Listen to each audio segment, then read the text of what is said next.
All right, y'all, it is Thursday, January 23rd. I'm running behind from my dentist appointment. Bear with me.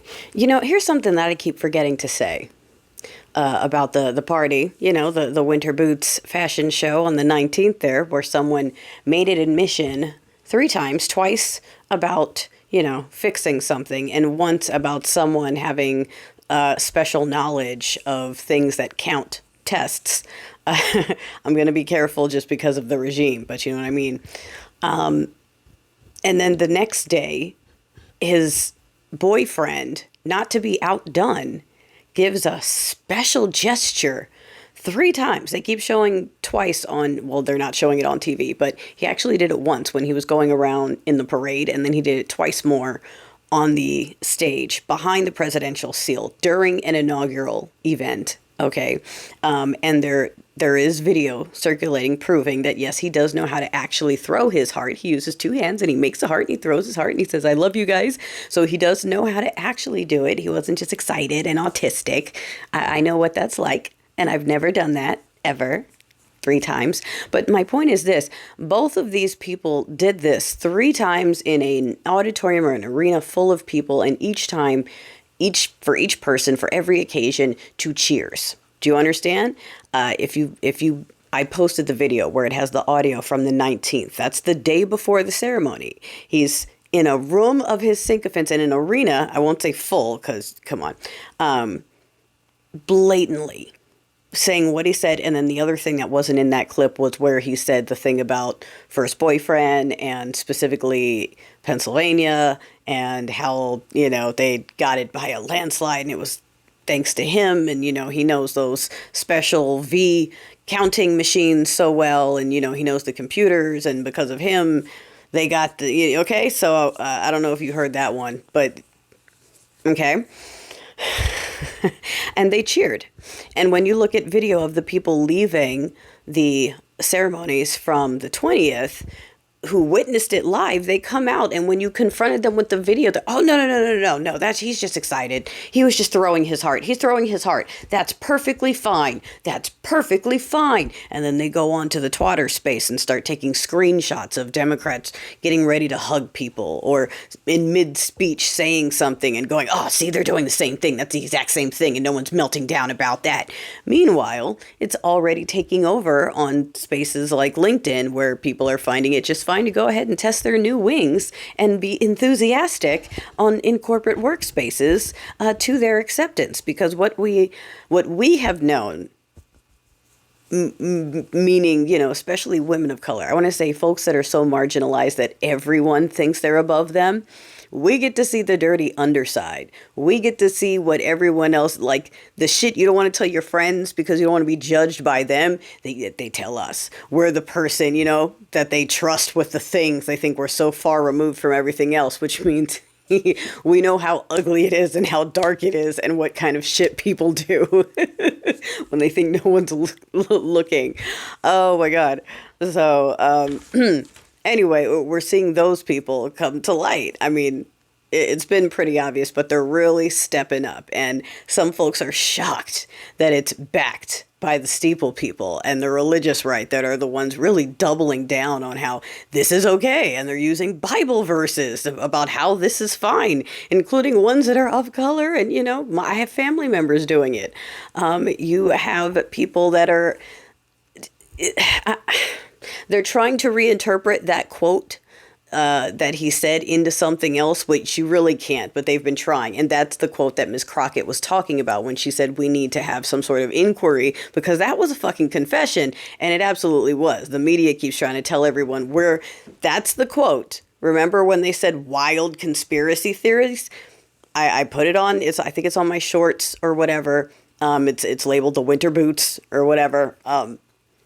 That's the quote that the media has been telling you wild liberals have been turning into a conspiracy. We've misconstrued it and taken it out of context. Whole context. Okay? The whole context. When I say I had to listen to it multiple times to make sure I wasn't taking it out of context. So yeah, like I said, giving it till the end of the month. We've got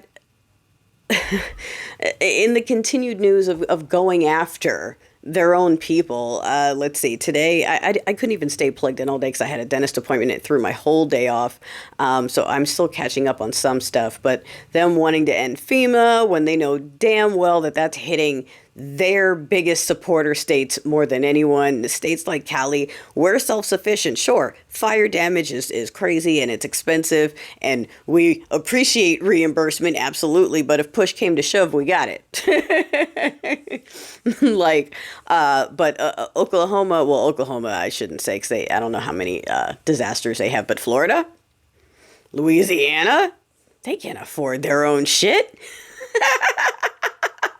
And they know it. They need us. They need California. That's why he's coming out here. Okay. He's coming out here to LA where he is not liked, so that people that are his sycophants can come from Temecula, where I am, Huntington Beach, which is a city within a sanctuary state that it says they're going to comply with the federal border agents because they're so worried about undocumented people in Huntington Beach. You know how expensive Huntington Beach is? Like, it's always folks who aren't actually around it that are like worried. There's no secret undocumented people hiding in Huntington, not like that, not the way they want to pretend. And a lot of the people who wish they could afford Huntington Beach come to Temecula. So I get the podunk version.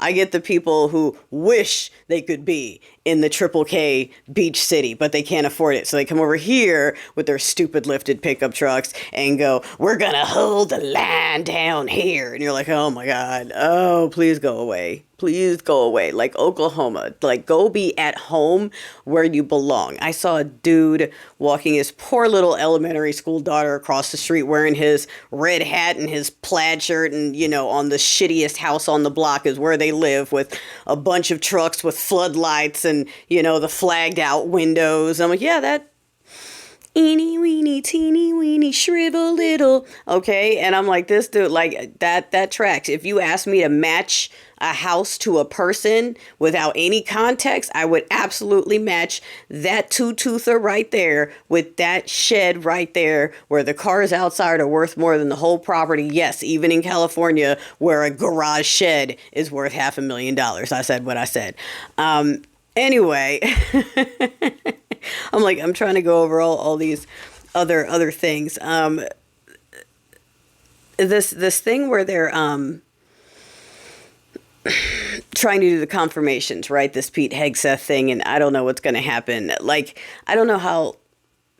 It's not sustainable, right? But watching them destroy it so that the red hats can see it is like it's like watching, I don't know, a star die or something. You're just sitting here going, no way they're going to put a Fox News host with like no relatable experience in charge of like defense and the military. And then you expect people that have spent 40 years in this career, who had to actually earn it, report to some dude who has no fucking idea what he's doing because he was on TV and he's friends with a boss. Like, there are plenty of Chads, I'm sure, that are going to be like, yeah, that's fine. But I think most of the real ones are going to like, nope.